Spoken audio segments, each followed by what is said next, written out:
viendo cuántos cursos hay que tomar para votar, en la elección al poder judicial. ¿Sabes qué me preocupa muchísimo? Que ya ver las letras chiquitas de pronto puede ser muy complicado con tantos nombres.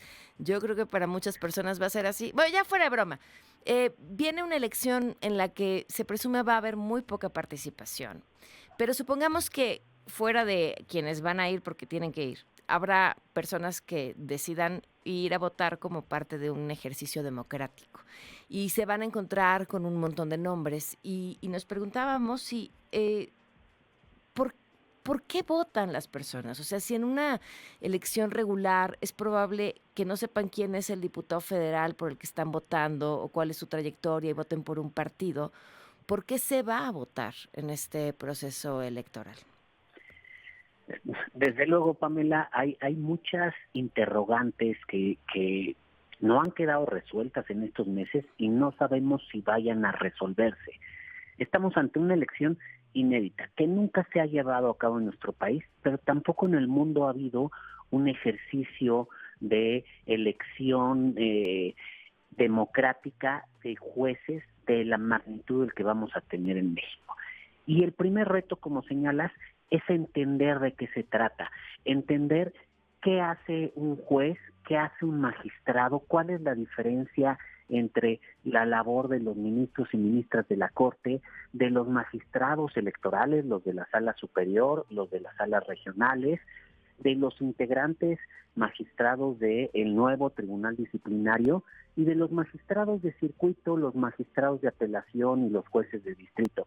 Ese es el primer reto, que no es nada sencillo y con lo cual probablemente muchos ciudadanos o ciudadanas, yo diría la gran mayoría de ellos, no está familiarizado. Entonces, esto sí representa una alta complejidad para poder comprender qué es lo que vamos a elegir, qué, qué implica. Y a partir de ahí vienen otros muchos retos y otras muchas interrogantes.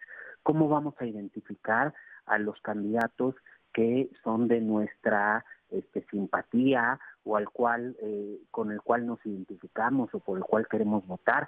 Los propios candidatos y candidatas, ¿cómo le van a hacer para poder llegar a sus electores, para poder conectar con sus electores? Por ejemplo, al día de hoy todavía no saben quiénes son candidatos a jueces de distrito, magistrados de circuito, de apelación, cuál es el ámbito territorial en el que les va a tocar hacer campaña, es decir, quiénes van a votar por ellos. Aquí en la Ciudad de México vamos a elegir más de 60 jueces de distrito, pero no a todos nos va a tocar elegir a todos, los van a dividir por áreas territoriales dentro de la Ciudad de México y todavía no sabemos a quiénes les tocan.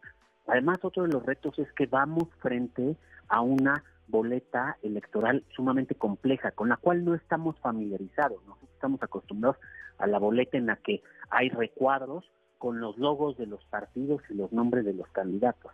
Aquí no va a haber ningún tipo de logo de partido, no va a haber recuadros, hay listas con nombres y hay boletas que van a tener hasta 64 nombres.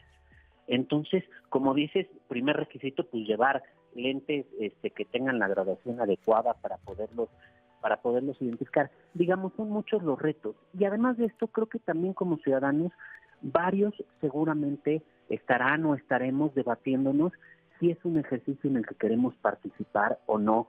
Ha sido una reforma polémica, ha sido una reforma que, por un lado, hay muchos que todavía no alcanzan a comprender, a dimensionar la magnitud, y habemos otros tantos que no estamos de acuerdo con la reforma. Entonces también es válida la pregunta si es un ejercicio en el que queremos participar activamente o no, porque el mensaje de no ir a las urnas también es un mensaje que se va a estar mandando en rechazo a esta reforma, es una manera de deslegitimar el proceso, el que hay una muy baja A ver, participación. ese es un gran debate, porque yo siento que les vale gorro. O sea, no, a diferencia, por ejemplo, de una revocación de mandato o de una consulta, no hay mínimo necesario para que una elección sea considerada válida como estas, ¿no?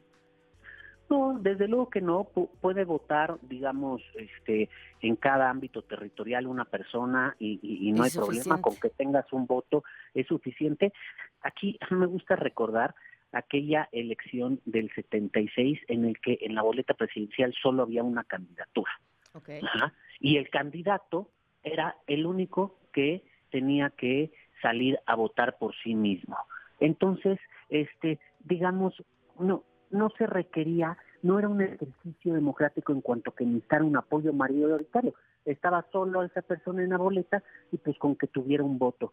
Aquí va a ser igual, no se necesita un respaldo ciudadano, que es lo que nos vendieron en la reforma, que era la manera de democratizar al poder, era lo que el pueblo quería respaldar a los jueces, y ahora los jueces iban a tener mayor legitimidad porque iban a estar respaldados.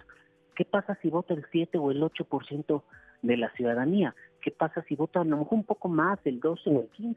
Aún así es una minoría. En un país de 100 millones de electores, que a los jueces y jueces en todo el país los elijan 7 millones o que los elijan 15 millones, es una minoría. Creo que todo eso, junto con cómo se ha llevado este proceso desde la reforma hasta la organización y todas las polémicas que hay, es algo que deslegitima fuertemente un ejercicio que se vendió como democrático y como la solución para limpiar de corrupción al Poder Judicial. Claro, pues a ver, la decisión no es sencilla.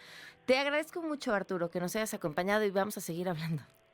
Claro que sí, Pamela, encantado, con mucho gusto. Buenas tardes, Arturo Espinosa Silis. Fíjense, porque la pregunta es, uno, como bien dice, si sales a votar, estás legitimando el ejercicio.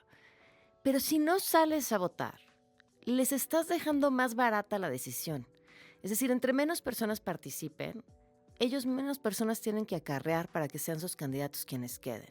Entonces, ahí está lo complicado. 4:47.